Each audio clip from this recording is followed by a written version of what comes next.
இன்றைக்கி வந்து இந்தியா இலங்கை 2020 மேட்ச் நடக்குது.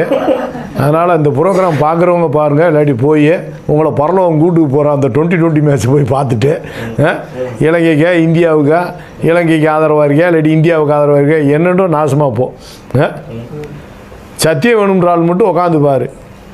ஒன்றும் நான் சிலுவை சுமக்கணும்.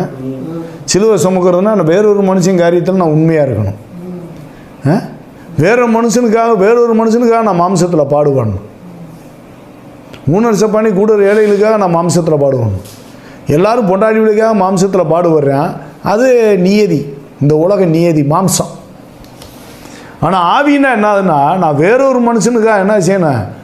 அநீதியான உலகப் பொருளால் உலகப் பொருளை பற்றி வேறொரு மனுஷனுக்கு நான் உண்மையாக இருக்கணும். நான் பாடுபட்டு சம்பாதிக்கிறேன் அடுத்த மனுஷனை வாழ வைக்கிறதுக்கு. அதுதான் சிலுவை சுமக்கிறது. அப்போ எந்த கிறிஸ்தவனும் இப்போ நம்ம தெரிஞ்சுக்கிற வேண்டிய விஷயம் என்னன்னா, இப்போ நான் இருக்கேன், நான் வந்து சிலுவை சுமக்கலைன்னா நான் அவரை சிலுவையில் அடிக்கிறேன். இதுதான் மேட்ரு. இது என்ன சந்தேகம் இருக்காது தான்? இப்போ அவர் நமக்காக மாம்சத்தில் பாடுபட்டார், அதான சிலுவை. அதுபோல் மற்ற மனுஷனை வாழ வைக்க நான் மாம்சத்தில் பாடுபடணும். 10 கோடிக்கு நான் வந்து வீடு கட்டி 1 கோடி ரூபாய்க்கு கக்கூசு இதெல்லாம் குளியல் ஏற வச்சு சவறு வச்சு நான் சுகமாக குளிச்சுக்கிட்டு நான் சிலுவையில் 1975 நான் சிலுவை சம்மந்துக்கு இருக்கேன்னா கேனப்பையிலாடா கேட்குறவங்களாம். நாங்களாம் கேனையனாடான்னு கேட்குறேன் மோகன் சிலாசரசை.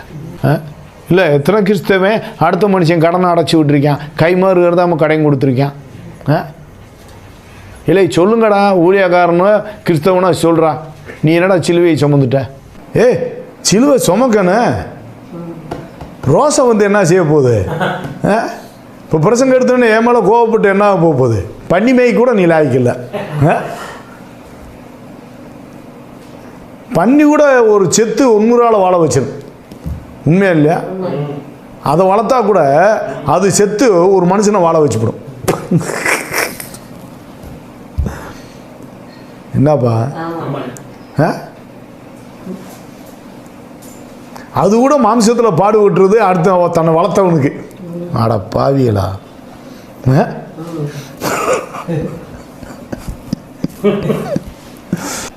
ஊழியக்காரனுக்கே தெரியாது அவன் யாருண்டு. அவன் எதுக்கு வந்தேன் ஊழியத்துக்கு? சொல்கிறான்ல, ஏசப்பா 1992 நீ அழைச்சாரு.